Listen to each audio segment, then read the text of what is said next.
For decades, society has treated buying a primary residence as the ultimate financial milestone. It is the American dream and widely considered the most reliable path to building wealth. But when you set aside the white picket fence and evaluate a house strictly as a quantifiable financial asset, the picture changes.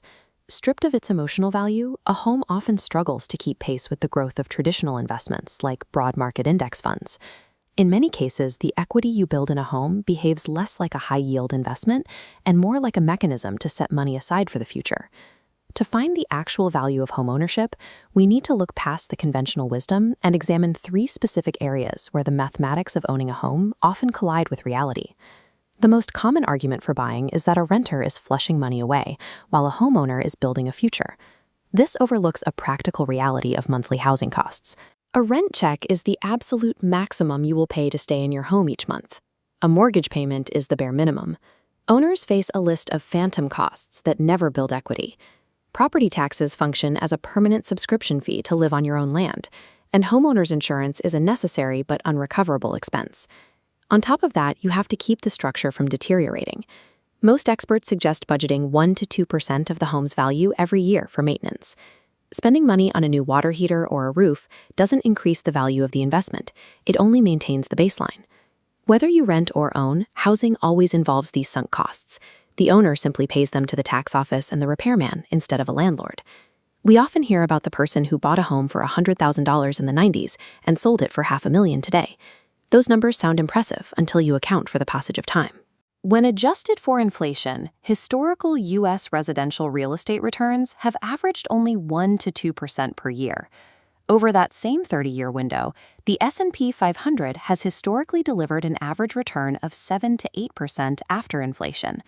When that difference compounds over decades, the gap in final wealth is significant.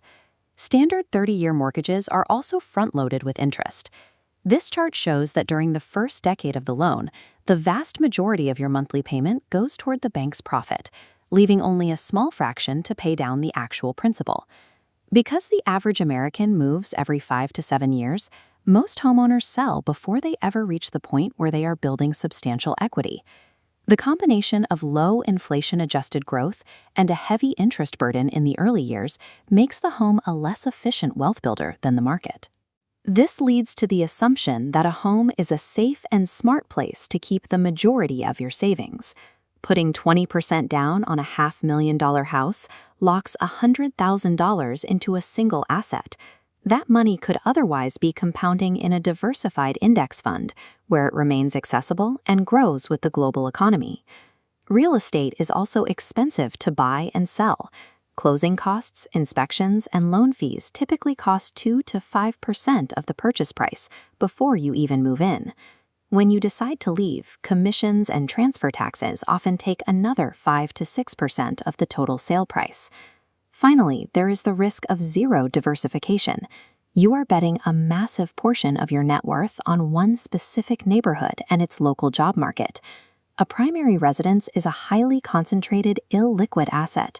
Because of the high entry and exit fees, the property needs to appreciate significantly just for the owner to break even. If the math is so difficult, does that mean buying a house is a financial mistake? Not necessarily. It just means we need to stop treating the purchase as an investment. Home ownership is a luxury consumption decision. It provides value that doesn't show up on a balance sheet: stability, the freedom to renovate, and a sense of security for your family. Buy a house because it fits your life and you can afford the monthly cost. But to build your net worth, look to the markets, where the math is on your side.